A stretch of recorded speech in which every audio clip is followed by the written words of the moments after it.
Ci può dire qualcosa in merito al passaggio l'iter, secondo l'iter del passaggio di Cinque al Friuli, visto che non ha...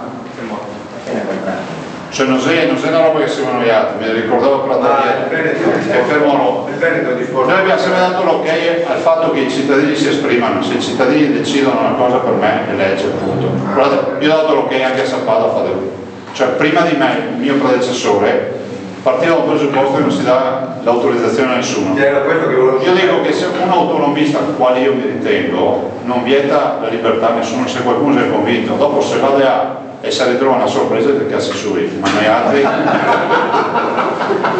cioè se Cinto si è convinto che Cosendale ha per risolvere i suoi problemi, auguri, perché se è distante da Venezia è distante ancora più da Trieste, non sta mai da smettere.